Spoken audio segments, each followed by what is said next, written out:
Bismillah ar-Rahman ar-Rahim. Hello, people, and welcome to the Rational League. Rory's back, of course, from his trips and his travel vlogs from Italy, of course. Dan is here, Patrick is here, and we got a new member. Enzo, of course, is here, supporting Liverpool, as you guys see him everywhere now. Are Arsenal losing the transfer window? That is Rory's latest video. Actually explained everything about the transfer window, why Arsenal are too slow. Enzo Maresca, it looks like they're not going to get get-ins. It looks like there is a hijack happening. And I don't know what are Chelsea's transfer plans. Is it Garnacho then?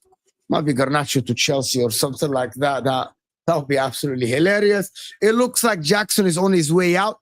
So they are trying to get another striker. It looks like they're fed up with him. They're asking for 40 to 50 million pounds for Nicholas Jackson, so he might be out. And Liverpool are targeting Osimhen, which is going to be a statement signing after Wirtz. Is anyone can stop Liverpool? And Phil Foden and Ryan Cherki beef for the number 10 position for Manchester City.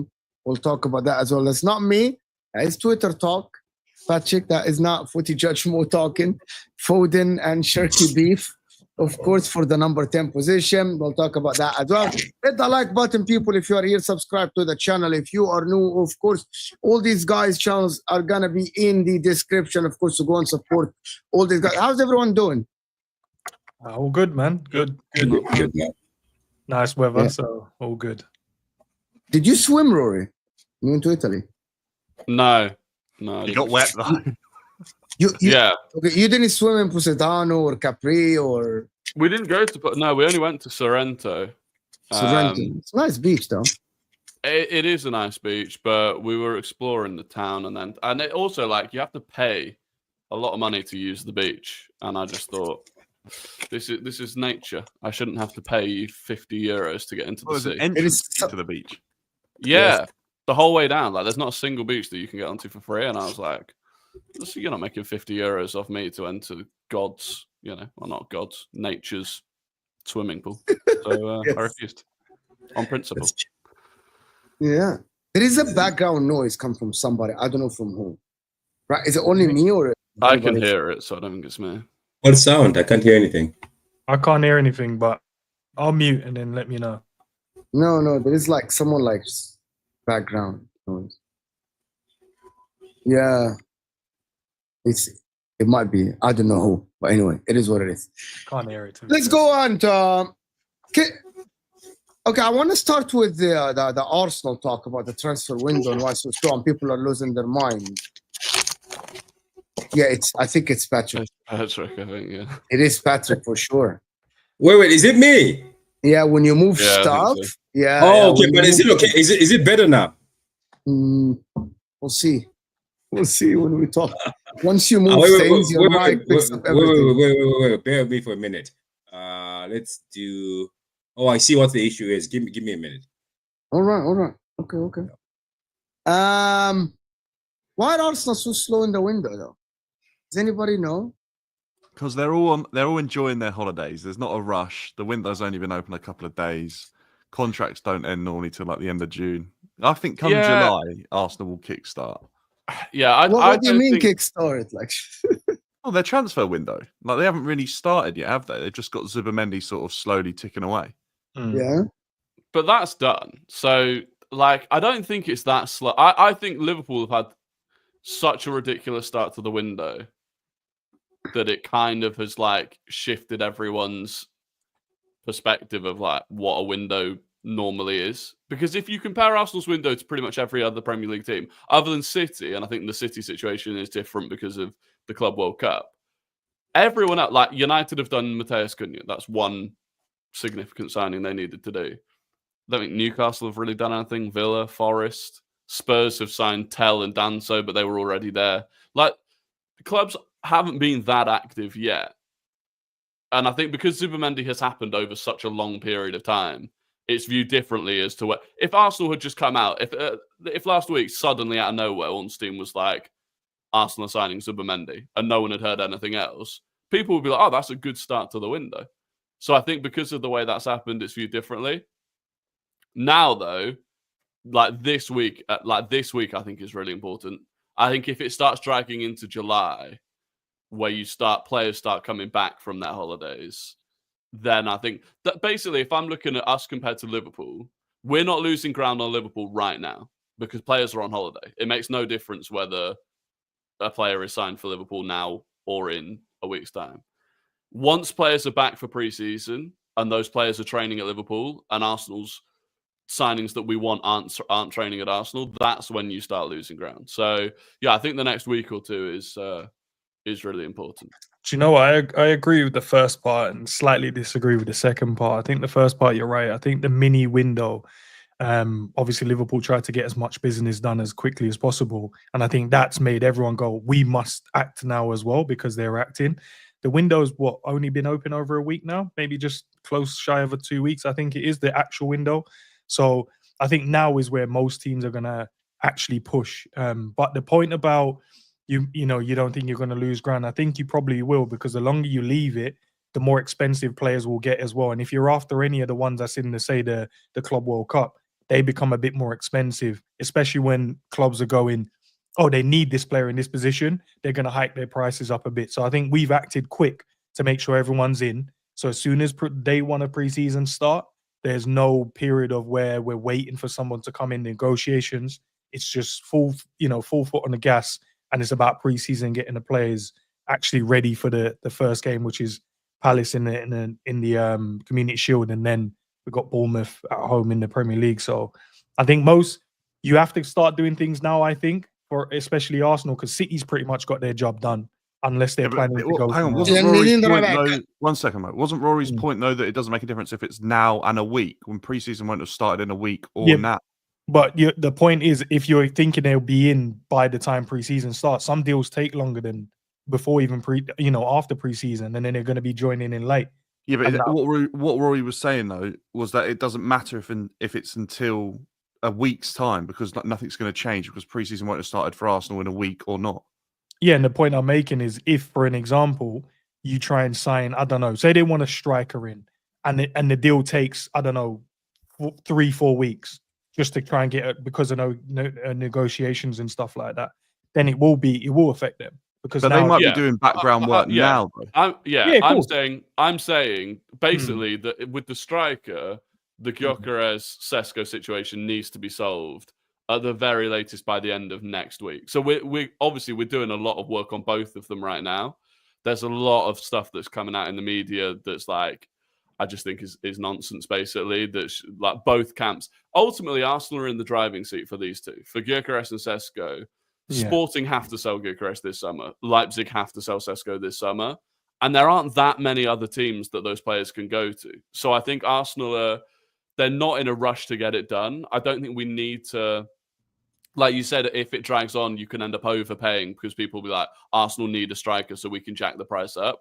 For the strikers Arsenal are going for, I don't think they can jack the price up. Like, if we don't sign Sesko, where's he going to go? I don't think anyone else is going to offer more than yes, that. okay, yeah. So I was thinking about what you all are saying, and all I can think of is that the latest news about Jackson might be leaving Chelsea. That means Chelsea might be in for a striker.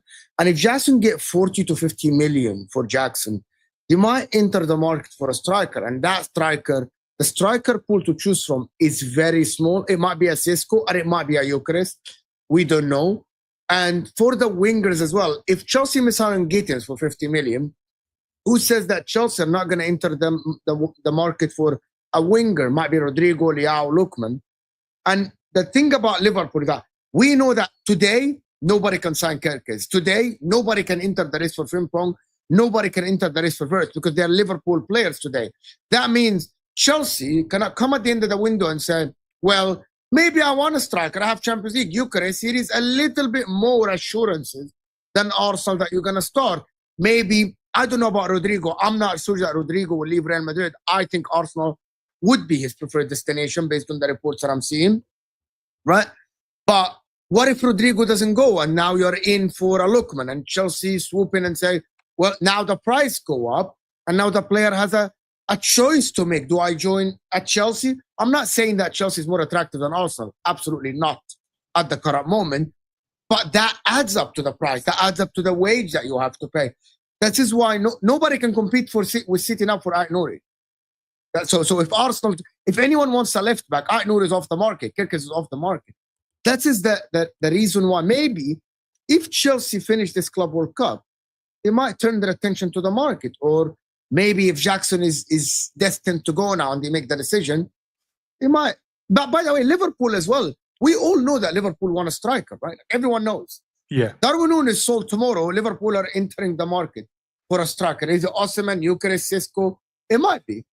We don't know. That's agree. why. People are not waiting that. for the what do you call it? Sorry, are people not waiting for?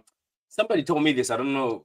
Obviously, he was like, it looks like clubs might be waiting for June to end because you know the thing starts, the financial year starts. Do you think maybe that's where like Arsenal and other clubs are looking? I don't know. Maybe let's wait then.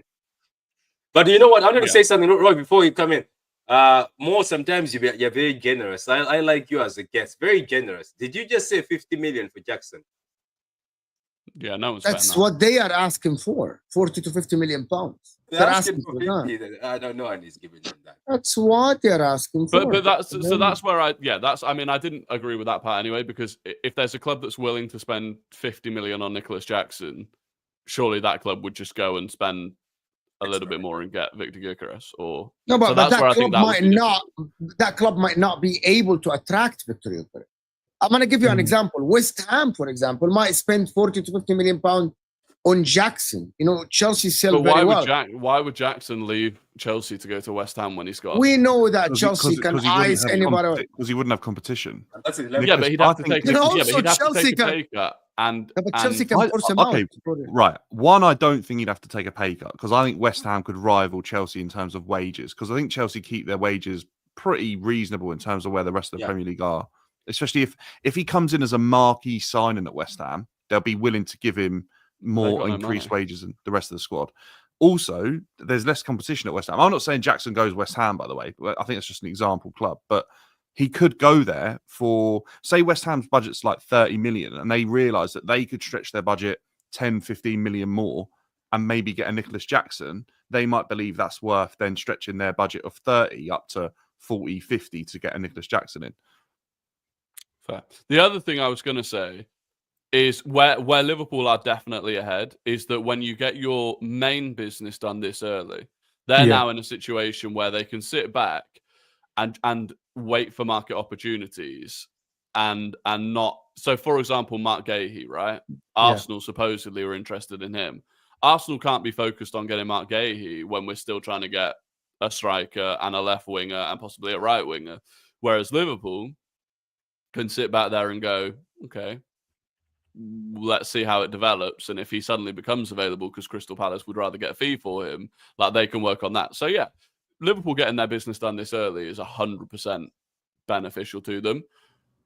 From an Arsenal perspective, I'm not going to panic until at least the end of next week. Yeah. I want to would speak say about you're something. okay until like the 1st of August, to be honest with you. I would then. Nah, they then need to I'd be on start. tour. Yeah, potentially, but I think we've seen so many clubs sign players where players join halfway through tour, and it's not really an issue because these players are smart enough now that they'll go and do their own pre-season, which is without ball work for the first week, 2 weeks in a hot country. Yeah. We've seen that happen. Players come in, they'll get their pre-season in because that first couple of weeks in pre-season is pretty limited in terms of football work anyway. A lot of it will be without ball. Yeah. So they'll be doing their own physical stuff to stay fit. Most of them do it their whole holiday anyway, to be fair. If they're But I think Can I ask you guys- Arsenal come back next. Arsenal come back next week. So that Yeah, but it'll be. Is it starts not next week? All right, I know it's not an international tournament, but it'll be sort of. Will it be drips and drabs, or are you whole squad in straight away? I think All of them. The majority of them are going to Spain for 5 days to do fitness work next week, and then the week after, everyone comes back. Okay, so like for example, say next week, your striker that you theoretically could sign isn't there in Spain. They'll be in Dubai or in Spain somewhere doing work that's in a hot fine. country doing their own fitness. But then even if they come in, say they don't come in by August, right, Rory? Just an example. You've still got players that can start the season and probably are likely to start the season ahead of a new signing anyway. I think the price really will get pushed up if the season starts, Arsenal don't score goals, and then it's like Arsenal need a striker. Then I think that's when the 100%. price will start to go up. Do you know the other side of it as well is the cohesion side as well. So, and I think at the moment with the business that Liverpool's done, City's done, I think if you don't start, and I hope we start the season off, straight away as well, and all guns blazing. But if we don't start well, you're going to play catch-up game, and then you can't. Then you're then hoping that this new player then fits in the squad and then does what you expect him to do. So it's always good to try and get them in early. But you make a great point. You don't say you necessarily need them, but you want them in as early as possible so they can then build, I don't know, chemistry. Certain players build certain things. Maybe the tactical side in terms of what the coach wants to give them as well.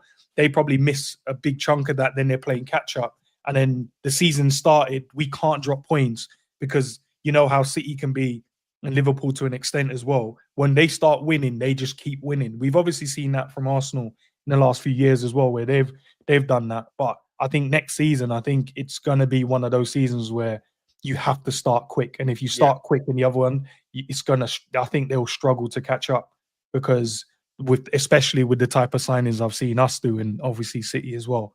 So can I want to ask a question before we move on? Like the transfers, like we all talk about the transfers. Rory releases video about transfers, Ends talk about transfers, all of us. Like we can all talk about the reports. I wanted to ask a question about why now people are talking about the title race and it's gonna be City pool, regardless of what Arsenal do, unless they get, hold on, there's a caveat.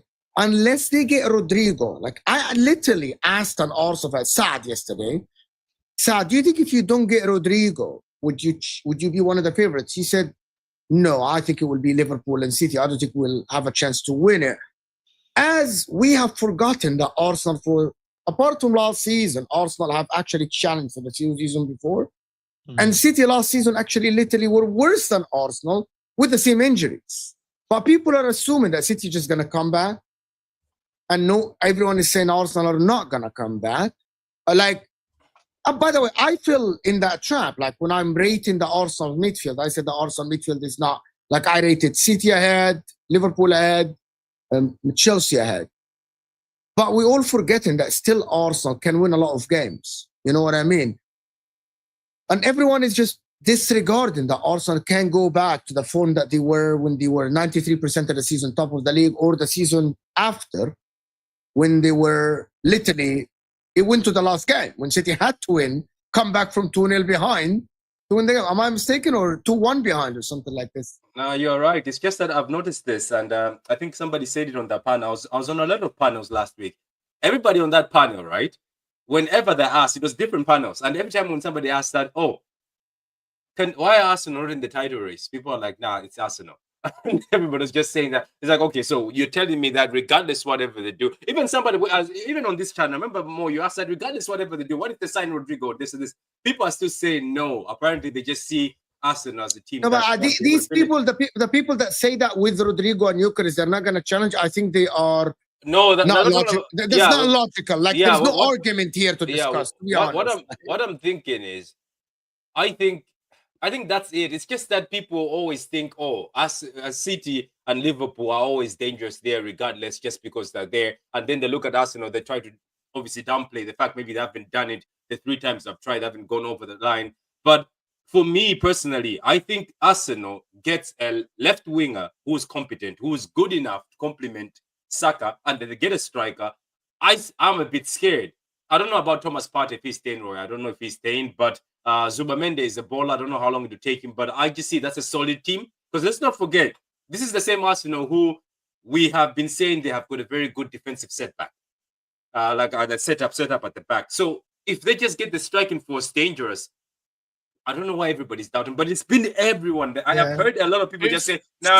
Not only me, every time I'm opening a show, everyone is doubting that Arsenal can win games. I think a lot of it comes from. I think people are just very disingenuous on social media when it comes to Arsenal. So whenever anyone speaks about Arsenal, none of Arsenal's players are good enough. You know, Declan Rice shouldn't be anywhere near player of the season shouts, and Saka's overrated, and the defense are overrated, and Arteta's rubbish. Like every Arsenal player is just not good enough, and people hammer that and hammer that and hammer that, and so then you can't argue that Arsenal would ever be in a title race next season because you've just spent however long arguing that all of the players aren't good enough and the manager's not good enough, and yet somehow they've been second 3 years in a row. And it's again, it'll be like the same people that wrote Liverpool off last season. Liverpool had a poor end to 23-24. Didn't make any signings, so people just assumed that they couldn't possibly improve. And, you know, I do think Arsenal have a squad, even as it is, that are capable of competing at the top because they've been there and they've done it. Obviously, we know we need to make signings, but yeah, I don't really understand why Arsenal would. And also because of the way people played down the injuries that Arsenal had last season, because Arsenal aren't possibly allowed to talk about injuries or add any context to last season. People just think that we finished where we did on the points that we did because everyone was crap and no other reason. Like, you know, assuming that we don't get those same sort of injuries next season, again, it'll be a lot easier for us to compete. So we need to make signings, but we could very easily start next season. The first game of next season, we could very easily start it without any of the new signings starting and comfortably win it because the squad are capable of doing that. Yeah, I think for me as well, I do agree to some extent where Arsenal will be, you know, competing. I think it's the lack of conviction, I think, for the guys that are probably not putting Arsenal up there in terms of they've challenged for the last couple of years. They're so used to City just winning the league, and they're so used to it being Liverpool and City when they're both at it and they're at their best. You're right, the injuries did affect you guys. The reason why I think most fan base are not hearing when you guys say it, I think from a Liverpool standpoint, when we had those injuries, they told us we were Liverpool, get on with it. And we had those same injuries coming into the back of the season before. And we lost so many of our top players, but we still found, you know, solutions. But the difference between us and I would say an Arsenal team at the moment, we know how to kind of win the league at the moment. Arsenal yet to have done it, so they don't really have that yet.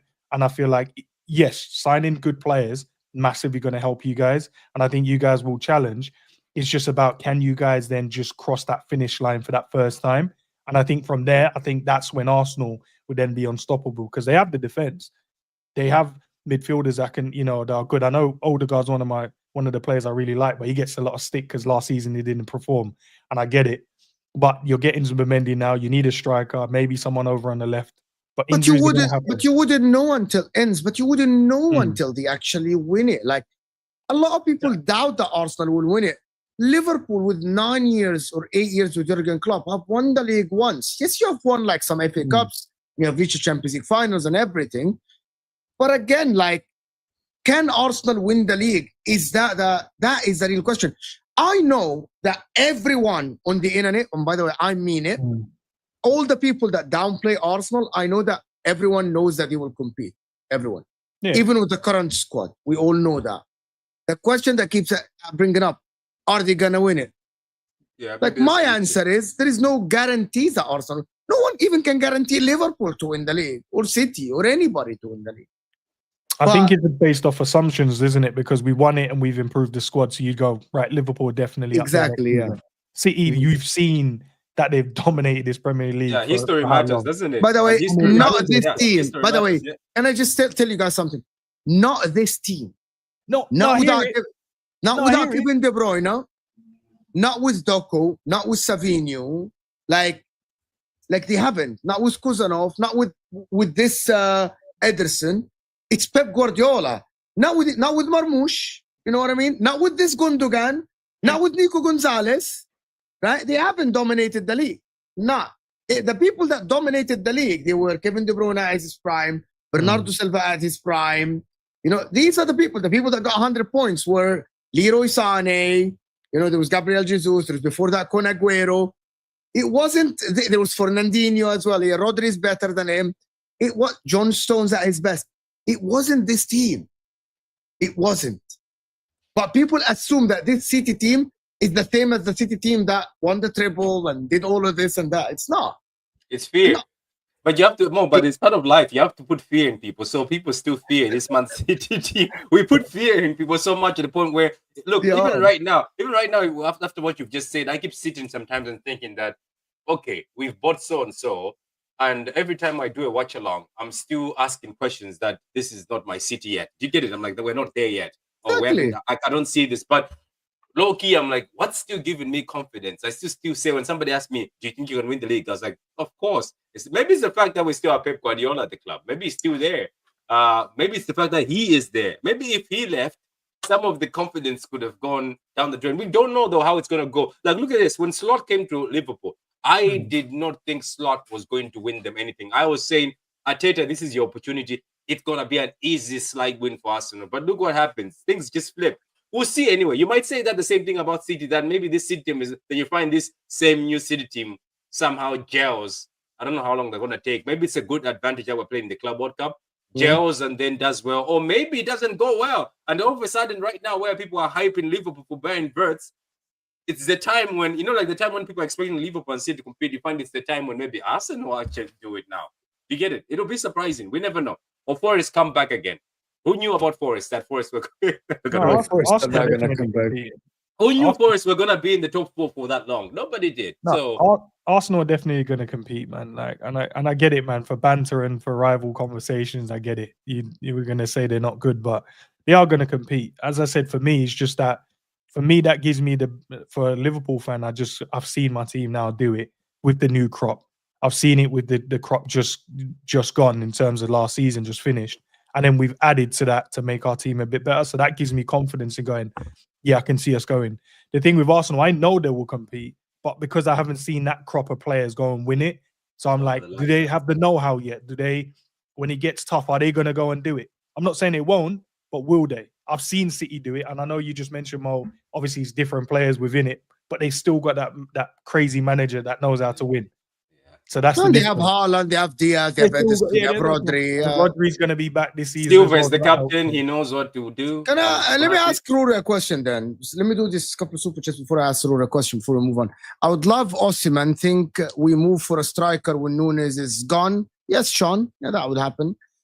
Pre-season is essential for cohesion and tactics. Only genius players can adapt to anything in no time. But then again, fitness is a must. All the players do fitness, to be honest with you, Gregory. Like everyone does the fitness thing on their own.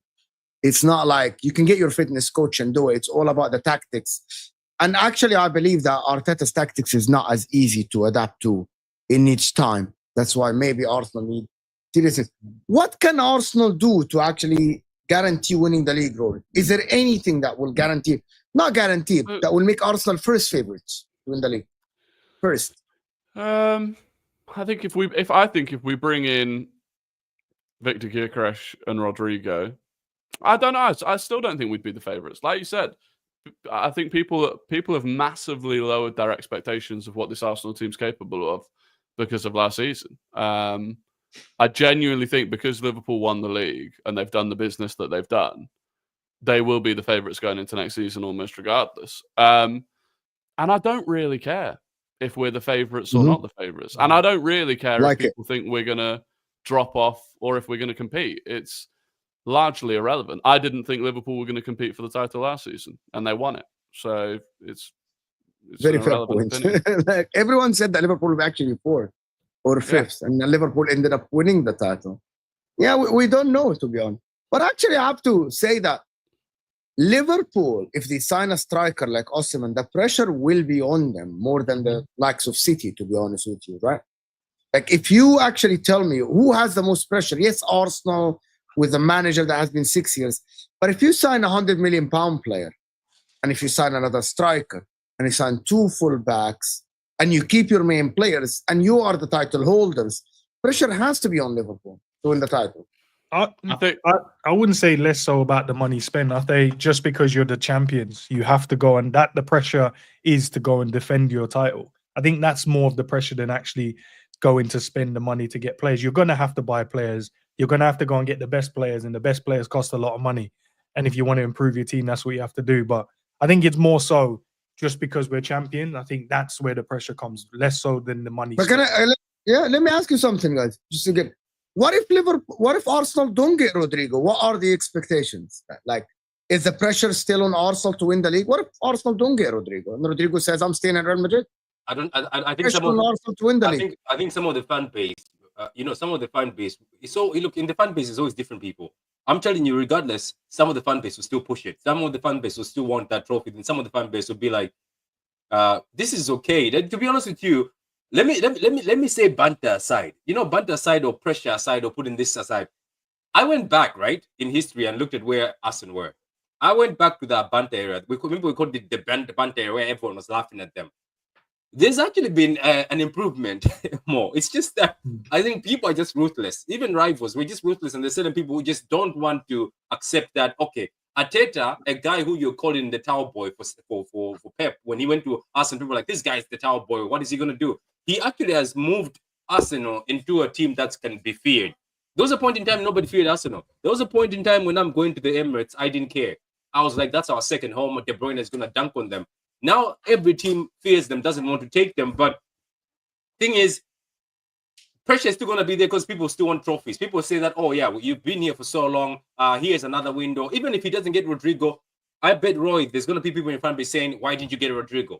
Even maybe they're not even linked that. Well, if he stays, it's not in their hand. It's the guy says, I'm staying at Real Madrid. The pressure is always there. That's unfortunate in these big clubs. They will still point at him and say, oh, you should have done this. Then why not winning? You still have a good team. You've got Zubimendi. You fixed this.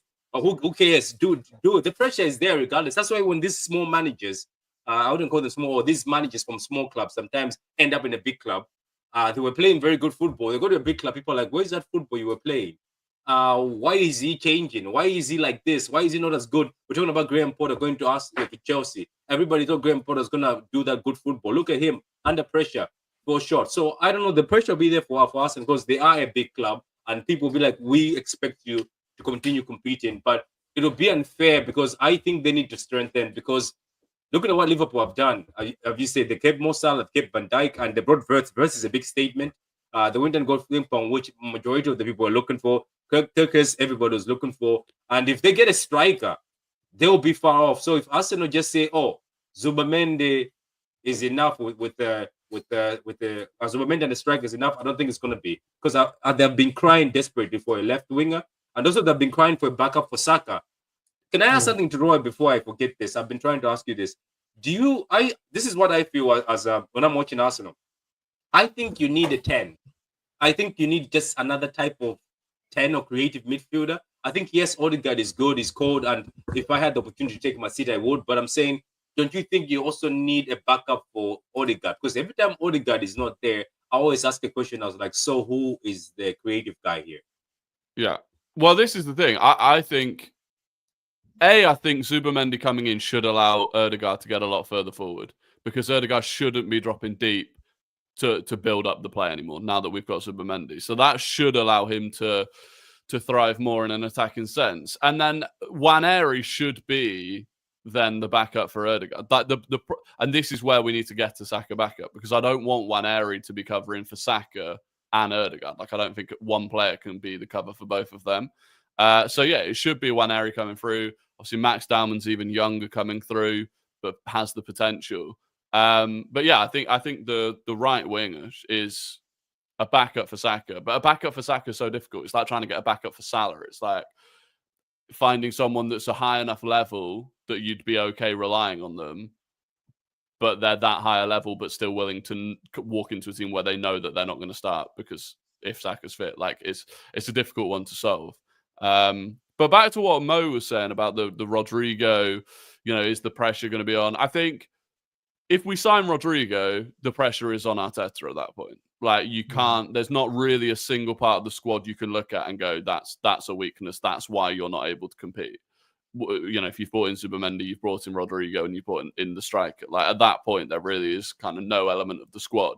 If we don't bring in Rodrygo, and then we don't bring in an elite left winger, because it seems like we've missed out on Nico Williams now, I think the pressure will be more on the board and the owners, because people will be looking at going, at the end of 23-24, we had just narrowly lost out on a title for the second year in a row.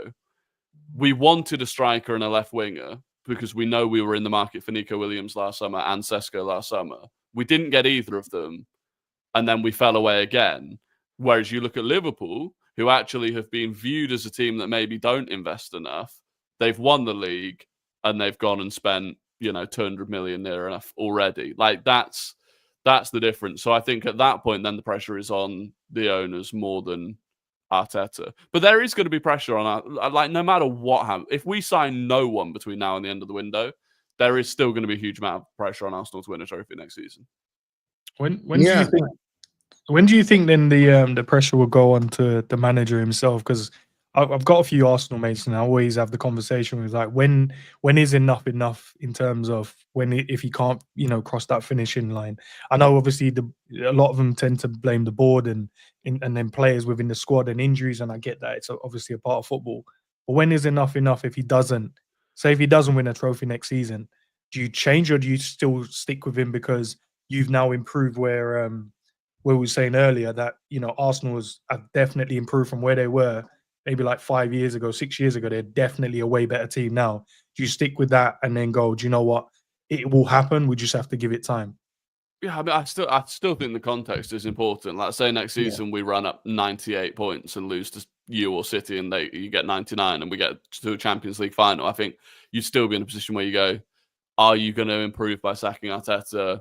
I don't know. And this is where it's always difficult, because a lot of rival fans that insist that we need to sack Arteta because he's not good enough also insist that our squad is nowhere near good enough and have no expectations for us winning a trophy. It's like the same people that tell you Arsenal are more likely to finish 5th next season than win the title will then still say that Arteta should be sacked. And I saw a Liverpool fan post a video of Liverpool beating us 4-0 or whatever it was a few years ago, being like, oh, we used to slap Arsenal. And I think there is a lot of that where fans of rival teams do miss the days of a few years ago where Arsenal were the team that you went and slapped up. Arsenal, yeah, especially in the social media age, this is what I always come back to. In the age of social media, Arsenal were the big team that you could banter. They were the big team with the big fan base that you were slapping at least once a season, because we were terrible against big teams. And now that we're not that, I do feel like there are a lot of people that want Arteta to leave because actually deep down, they think Arsenal will get worse if Arteta leaves rather than continuing to struggle against Arsenal. Bro, those were happy days for most of us. I really enjoyed those days. I enjoyed those days. I was so happy. Like, exactly. I'm serious. Like, when I play Liverpool, right? I remember during those times when we played Liverpool, I used to shake and sit there, and my friend, the Liverpool fan, also would be quiet, wouldn't talk to each other. We would sweat. I would seriously sit there during Arsenal game and be cooking, and knowing that, we're going to cook them, then I'm going to call my friend and laugh at him. So you're right. Look, he's made things very difficult, because at first I thought he was just going to be a loyal servant of Pep Guardiola. So I thought he was just going to be stubborn. Then I got shocked by him when he started switching tactics. I was like, that's not Pep Guardiola. Obviously, there's a base that's Pepish, but I saw him switching things. Sometimes he goes like this, he packs the bus. Sometimes he would do this, he will lock you up. So I was like, he's made you very difficult to beat. But I think that's what people are looking for. As soon as you get over the line, I think people will not doubt you. To be honest with you, I think even as soon as he wins an FA Cup, people will start. I know people say, "Oh, he has to win more," but at least people will start saying, "Oh, they've started winning trophies now, or they've started winning, taking more trophies than thing." I don't know. You never know. To be honest with you, Roy, the guy who everybody was talking about from Arsenal, especially Arsenal fans who have watched, they used to say, "Oh, let's go get Inzaghi," but look at what happened to Inzaghi. Exactly. Don't get me started. Okay? Don't get me started on this. Okay? Don't get me started on this. Don't get me started. Anyway, moving on from Arsenal, to be honest, to Liverpool and City and the transfer markets and what happened. Are City just spending that much money and people are because Liverpool have signed Wirtz? You know, guys, City have spent about like 350 million over the last 2 windows, just something like this, just between the January and now, but no one seems to put pressure on him. Like, by the way, have City spent that money correctly? Like, if you have 350 million, would you end up with Marmoush, Reinders, Shirky, Kuzanov, Ait Nouri? Would you end up with these guys? Like today, would you have signed better players? The one thing I find interesting is I feel like they are actually building for life beyond Guardiola in some ways. Did you see the comments Guardiola made about Cherki? Yeah. Where he made it very clear that the club signed Ryan Cherki and not him. And that was an interesting one. It almost seemed like he really wasn't interested in signing. He even said Mamouche the same, isn't it? He even said Omar the same thing. Even Nico, he's been saying Roy is right. Sorry for cutting you, Roy. He's been saying that a lot, and I think you're right, Roy. He keeps saying, "Oh, the club signed Nico. They went and found Nico and signed him. Oh, Mamouche was signed. Remember in January he said Mamouche was signed, and I had to call my friends in Germany." So I was like, "Brother, are you not signing this off?" Go ahead, Roy. Liverpool wanted him, right? And I think that's why Man City did. Yeah, and a lot of them do. I don't know. It's difficult to know because people forget, like, you know, when you signed Rodri, it took him a good couple of years before he hit the level he needed to. And I feel like this is where people are expecting Man City to just immediately bounce back next season. And I think it's going to be tough because how many of these players is it going to take a couple of seasons? And in that couple of seasons, you know, Pep's got, what, 2 years left from the start of next season, right? After that extension. So, yeah, I don't know. It's interesting, but there should be pressure, I think. There should be pressure because the amount of money that they're spending on top of the squad that they'd already spent so much money on. I know they'd not spent a lot of money in a while, which means if they pull out the net spend from the last, 4 years, net spend in the last 4 years is great. And it's like, well, yeah, but, the net spend before that. City are spending money because they can sell players. Like the City, and they have sell-on clause for a lot of players. So City make money. But when you spend that much money, and you have a Pep Guardiola, there should be like a little bit of expectations on him. And there is expectations all the time. I think, do you know what I look at City right now? And I think they've lost, even though they're a good team, I think they've lost a bit of their fear factor as well. I think now I'm seeing teams, normally they would sit back and defend. Now they're just attacking them. And I'm like, that's not what City's probably used to. And then you got players underperforming like Phil Foden. Maybe he's going to be back this season, but he massively underperformed last season. Then obviously losing Rodri didn't obviously help them. But they've got a lot of new players. Let's see what they can do. But I think teams don't fear them. Similar to what I remember with Liverpool when we lost that fear factor and everyone decided they just wanted to attack us. And I was like, before you guys would just sit in a low block and just allow us to have the football. But now I think City is going through that and they don't know how to adapt yet. Now we're back to Liverpool. I'm speaking about we're back to having teams fear us now. Arsenal, to their extent, they've got teams that fear them. They don't really attack them. They will try and catch them in a transition, but don't really. But City, I'm watching them. I'm like, right, okay. Bournemouth is just outplaying them at times. I'm like, okay, fair enough. They were struggling against some teams, but let's see what they can do with the signings. I like Ait Nouri. I think Reinders is a good player. For me, I don't know why they bought Shirky. I think they bought them because they just wanted to. For me personally, I just think because Liverpool was going after Florian Wirtz, I think that's why the club thought, oh, we'll go and get the guy that is the comparison is there. Let's go and get him. But I don't know where they're going to put him or where they're going to play him. I don't see it. He's cold though. He came. I know he's a good. He came yesterday just for 20 minutes. Go and assist. He was cold. I also saw the first 20 minutes as well. No, the first game. No, look, the first game is on Pep Guardiola, and that's what I was telling people. I think because what Pep did to him, he did it to KDB before, but at the end of KDB's career, I was like, why do you take number 10s? He likes doing this. Why do you take number 10s and play them as a false 9? And then when they're against the defender, they struggle because some of the number 10s struggle, and he struggled, and you could see from his face, he was like. But yesterday when he came on, oh my God. He came on, I think he wanted to prove it. Maybe because he saw the memes and stuff. He was taking legs, man. He took some... Who were you playing yesterday? It doesn't matter. You have to perform. I really don't know. I don't know. I didn't watch the game. It was 4 in the morning here. I watched the goal on Twitter. And it's a good goal, though. Good goal. Yeah, but I didn't know. Who do you play? I don't know. Is that Al-Ain? Is that how they call them? The Emirati team, Al-Ain. Yeah. Oh, okay. Let me check. Oh. Yeah, and you're right.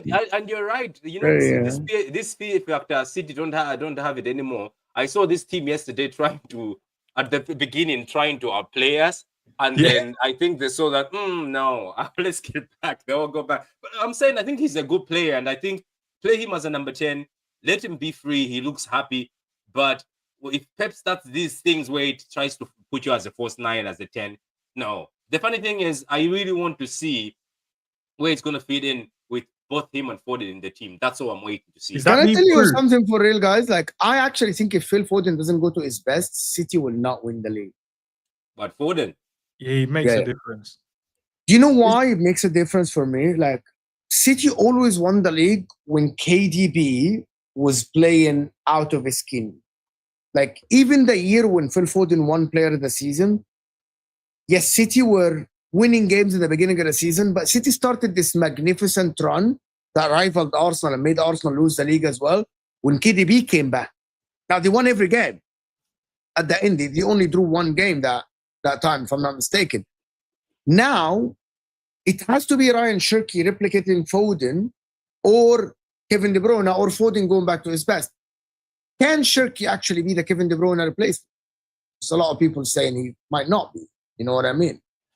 Like, I don't know. Like, Foden has to get back to his best this season for City to have a chance of winning the league, especially with Liverpool having Wirtz, Salah, and they're going to buy a striker as well. Like, I don't think that Gundogan, Reinders, Rodri might win them the league. Look. If it was the Gundu one of seasons ago, he's the one who, when KDB is injured, Gundogan and Silva would carry the midfield. But right now, would they carry? So you're right. It's because Foden is the guy who you look at right now and say you have the best. Even if Foden comes at his best, people keep saying if Foden comes at his best, Cherki gets put it as a right wing, which he can play good. But I don't know, man. You don't know with Man City sometimes, you know. We used to say no KDB, no party, and some people used to step up. Even Foden, whoever expected Foden to carry the team that much, obviously people were waiting for him to carry it. You never know. You find that happens where KDB is not here. We keep saying Cherki, and you find Reinders has one of the best seasons of his life. You don't know. But these are ifs, you know. So I don't really have confidence on who steps up apart from Foden. And Rodri obviously has to come back to his best. I'm going to tell you what I've told you before. In the history of Pep Guardiola, there is not one midfielder that came in and was able to be embedded in the squad in his first season. Yeah. Not one. Is there one? No, there is not one. Think about one. No midfielder has ever came to this complex midfield and was able to work out, like to actually be good from the first season. Wingers, maybe. Defenders, maybe. Strikers, maybe. The midfield trio, none. In Pep Guardiola's era, none. Nobody. It's only the people he finds there. That's where they're good, isn't it? But they're too good. Like David Silva and KDB, he found them there, but they're too good. They're just too good. But they were already in City playing with each other. That's what I'm saying. That's what I'm saying. So you're talking about people coming from outside. Yeah, you're right. People coming from outside. Can I ask a quick one, Patch? Is the beef between the two of them? Because I like turmoil in camps. So is that a good thing? It's what you're gonna say. It's copium. It's people just trying to copy things. People are just trying to say, oh, just because he wasn't passing him the ball, he didn't. He played and he saw him look at him and didn't want to pass it. That's Man City, man. Even Omar Mahmoud came to Man City and was pointing where to be given the ball. what's But not that big. Marmoush ignored was him. making runs in behind and no one was reading it. Yeah, apart. like There's you know, a difference when this is me what and I you're hate. standing in front of each other and I'm This is asking you, what- can you give me Eye a this is pass? what- eye to eye, and then you're like, nope, No, I'm turning the other way, no, bro. this is Me and what- Pep saying he doesn't. He's not. His signing is the club signing. I like it. I like it, man. This is what I hate Like how at it's City. key. I I like hate how this they're at City. Every time there's a new person who comes, even at Cheveri, it happened to him.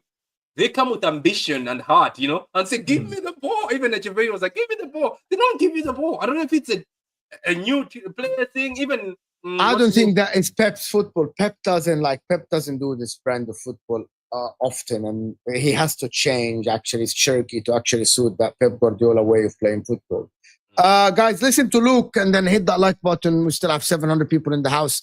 Can we get the likes up to at least 300, guys? Hit that like button underneath the live chat. Jay is saying, I think Wirtz turned City because Pep couldn't give him the assurances that he could be there beyond next season. Big up, guys. You think players turn City for that reason because they don't know who the next manager is?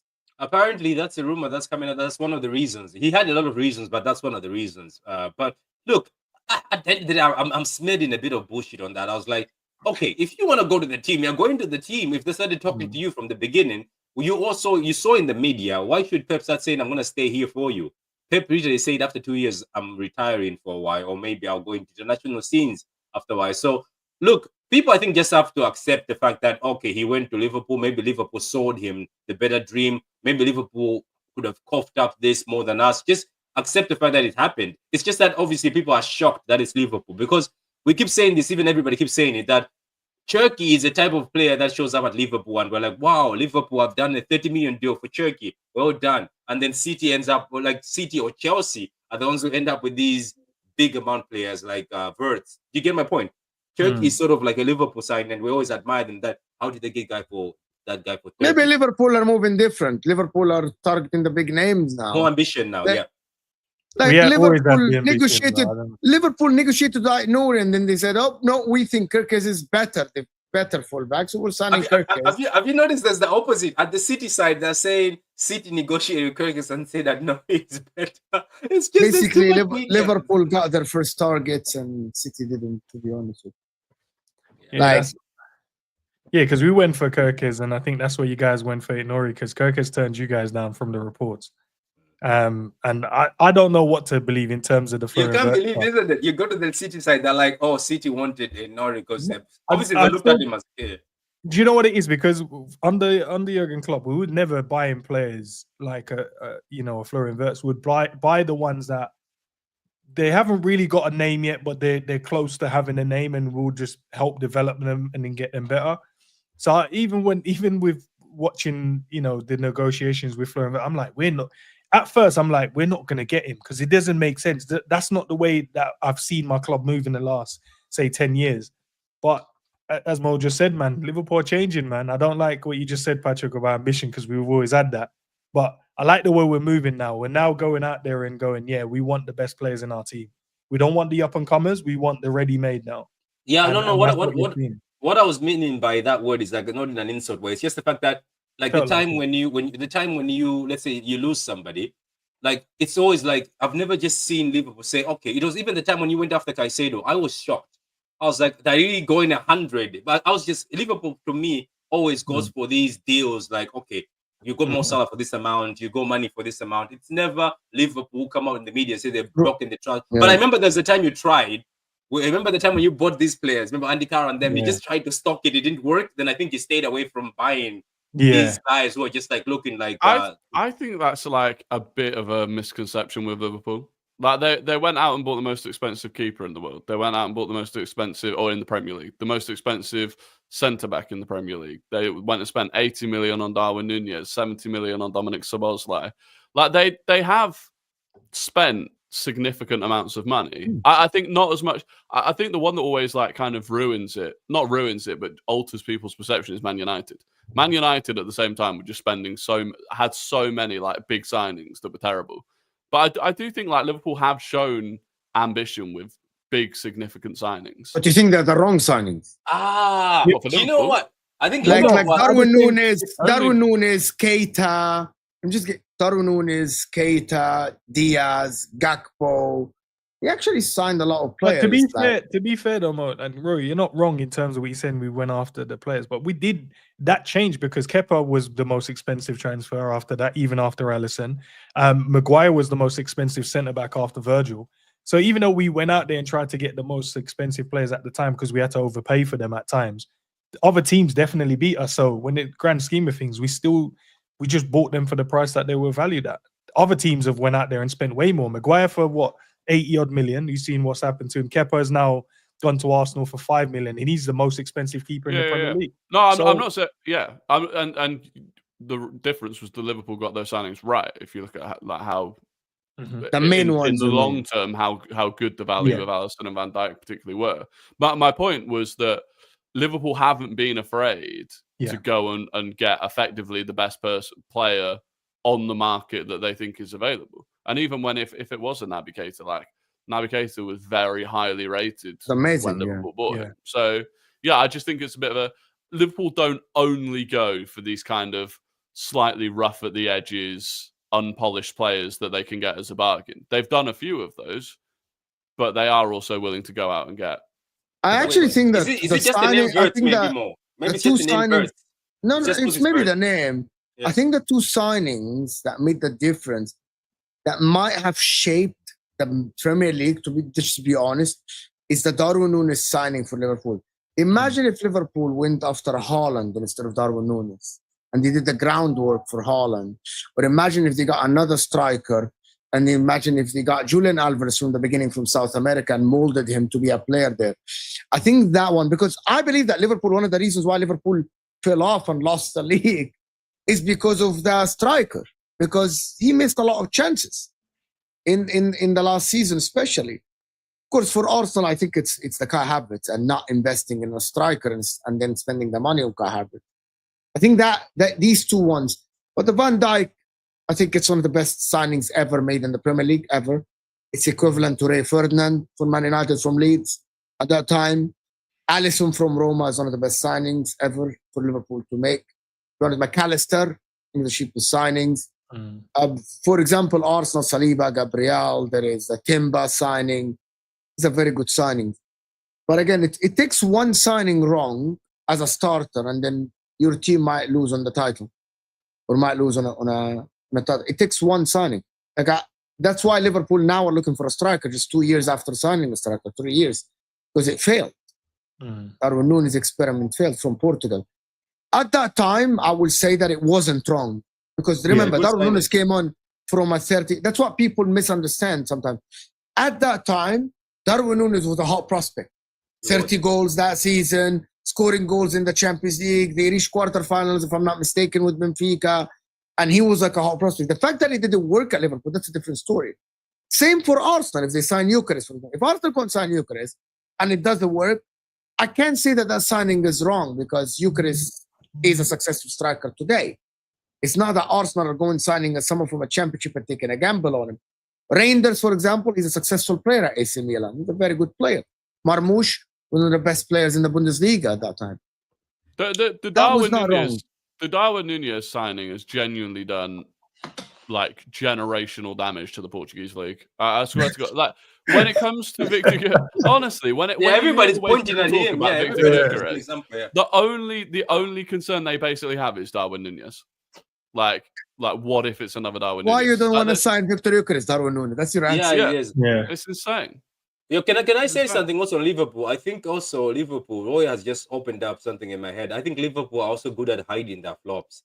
They always try to convince us that there's no flop here. Because if Liverpool fans, you guys are number one at pointing fingers. I'm telling you, if Darwin Núñez was at our online fans, that's not Liverpool fans in general. Yeah, that's what I'm saying. You're online fan because if it was at Arsenal, if Darwin was at Arsenal, Man United City, you guys could have been making sure that every season people are reminded why.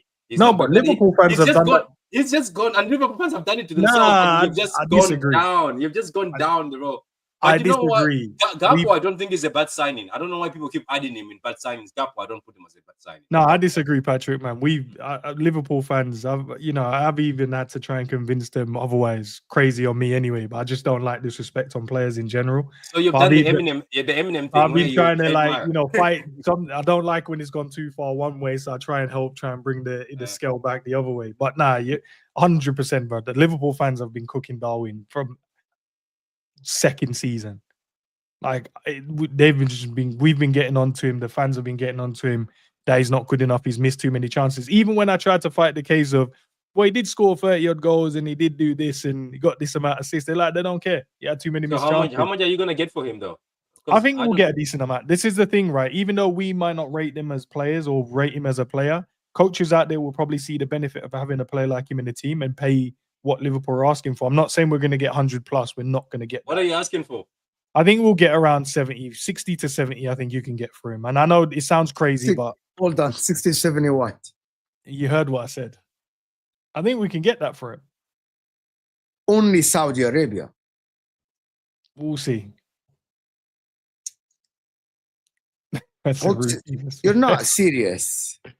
I think we could. Why? Okay, because you're basing that off of the ones that you have now, right? You're basing that off of, let's say, Victor. It's going to be sold to Napoli for about 35 million pounds. Okay, I'll put it to you this way. You got somebody said rubies. No, but here's the thing. Right? Seriously, like Sheshko, a lot of people say they don't rate as a player. I've seen online. $60 million. No, $60 million US dollars. You got Sheshko, you got Ekatike. Look, their clubs are asking for over 100 million for these players, and they haven't done anything yet. And I'm not saying Darwin has done something amazing where he should be valued at, but you're talking about a Premier League winner. You're talking about a guy that he did it in the Portuguese league, came to the Premier League. He won the league despite. Okay,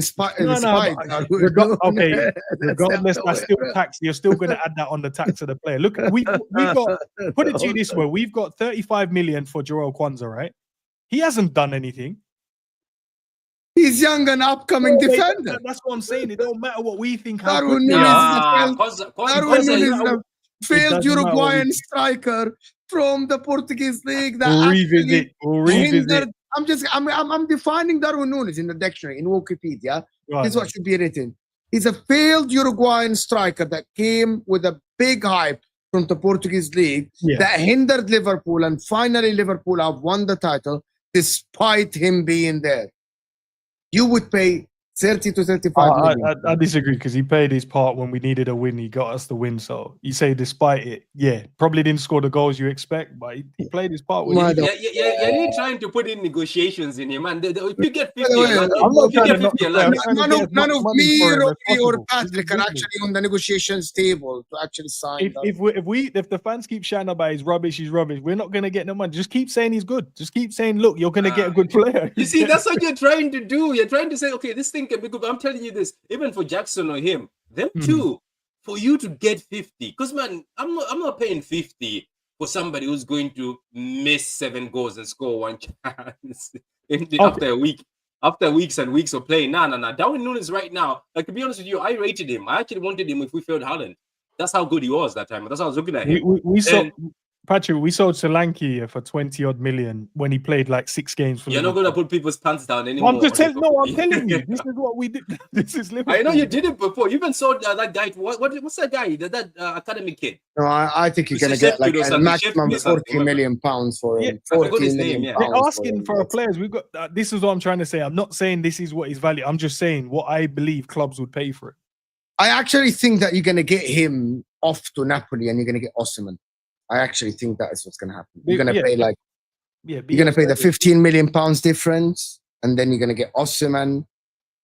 And I don't know why we don't do a swap deal and give them some money, bro. It's Brewster. His name was Brewster or something. Yeah, Brewster. We got. Yeah. I think you're going to. To be honest with you, I think Liverpool are going to go. How good is that for Liverpool? Have Osimhen in. I rate him. Obviously, I love Isak is the one I want, but I know the price is crazy. But Osimhen, 26 years of age, left foot, right foot, great in the air, fast, strong. I think that he's made for the Premier League. I was worried when Chelsea was after him. Was it a season back? Maybe 2 when they were after him. But yeah, I think he'll fit perfectly in our team. I honestly think he would fit perfect. He needs to make up his mind, though, isn't it? Whether he wants money or whether he wants to play football, he has to just make up his mind. I think If he's tweeting something, I his actually don't agent know is what saying he something. wants, to be honest. Like, I don't know what he wants. Because the reason why Arsenal and Chelsea are not in for him because it's wages, right? Not because of his price tag. But now he's saying that he wants to stay in Europe. But does he think that anyone is going to pay him that much money in Europe? Like, I don't get what this guy is after, to be honest. How much is Liverpool going to pay him? 250K? Arsenal can pay that. Chelsea can pay this. Yeah. It's not a big deal. I think, Like, I just don't know why. aim and get him in. He's got the right age profile as well. 26 is a good age to come in. Yeah. And he's got a name out there. Like, I can't see why he couldn't come to the Premier League and hit the ground running, to be fair. But if you're going to ask me if my first choice now, Isak is the first choice. But I already But know. you're not that's getting gonna be Isak. Have you stopped? Let me just you're live not in a getting world Isak. of delusion for a second, Mo, and maybe it happens, bro. Maybe. It's not going to happen. It's not going to happen. To be honest, it's not going to happen. Listen, people. An hour is good enough. We don't have to keep it longer than this. It's not a lot to actually to speak about. There's not a lot of speculations. But listen, you got live coming up, Rory. You're going live. Maybe. If something happens this afternoon. Yeah, we'll see. I'm expecting something to happen this afternoon somehow. Yeah. What are you expecting now transfer-wise? Gyökeres to Arsenal. Because that's not good. That's fair. I still think it's going to be Sesko, but I don't think it's going to be Sesko now. Who would you prefer, though, Rory, before we go? honestly, I'm happy with both. I like long term. I prefer Sesko. If we get Gyökeres, I'm happy. I just want one of them. Can I say something? Did you guys, Roy, I don't know if you noticed this, because I look at signs in transfer windows, right? That's how sometimes I predict my own transfers at City. Like, in Nori, I knew he was coming. I was like, he's going to come in. People were like, no. Some people were like, no, he's not. I went and checked what Wolves are doing. I just checked what the other team is doing. I know Madrid, obviously, right now, they're not looking for a left winger, but have you noticed that Rodrygo has been on the bench twice? And even the point where Mbappe is not there, Mbappe is sick or he has got a sickness, he's still on the bench. And guess what? It looks like this Alonso guy, even after saying, I have plans for Rodrygo. Okay, the plans have to put him on the bench. Because do you know what he's playing? He's preferring wingers who are left-footed to be on the left. Have you noticed that? He's played them. Yeah, and the guys who have come on have performed. And Rodrygo is still holding bench. So I have a feeling that, is this going to hurt him? I'm certain Rodrygo's going to leave this summer. I thought even before the Club World Cup started. And now, Mbappe was injured. So Rodrygo wants to play off the left. Worst case, he wants to play through the middle. He wants to stop playing off the right. Yeah. Mbappe's out. Rodrygo still plays off the right in the first game with the Garcia guy, I think, playing up top. Yeah. Gets subbed after 65 minutes. And then in their game yesterday, benched. Arda Güler plays off the right wing. They still have that Garcia guy up top. They've got Mastantuano coming in, who apparently, again, come on and he still doesn't warm him up. He doesn't even warm him up, yeah. And yeah, he didn't even warm up, didn't get a minute. So I'm certain Rodrygo leaves this summer. And that's another one where people talk about Arsenal being slow. If we want Rodrygo, if we are like genuinely convinced that we're going to go for Rodrygo, well, there's not a lot we can do as long as Real Madrid is still in the Club World Cup. So that's one that you kind of just have to sit back and wait. You have to wait and see if he's on the market. You go for him. Yeah, exactly. Maybe so. If Arsenal window end up with Sesko and Rodrygo or Gyökeres and Rodrygo, I think that's very good. That's not bad at all. And Zubimendi. But listen, people, I want to thank everyone that is here. Appreciate everyone. Hit that like button before you go. We're only on 200 likes, so hit that like button before you go. Rory's channel in the description. Go to check out his videos. Football with Ends in the description as well. True City fan, and Dan. Yeah, an emergency. I'm going live so you can see me complain about yesterday's matches. Go to support True City fan. I will see you guys soon. We'll see you guys later, and we are out of here.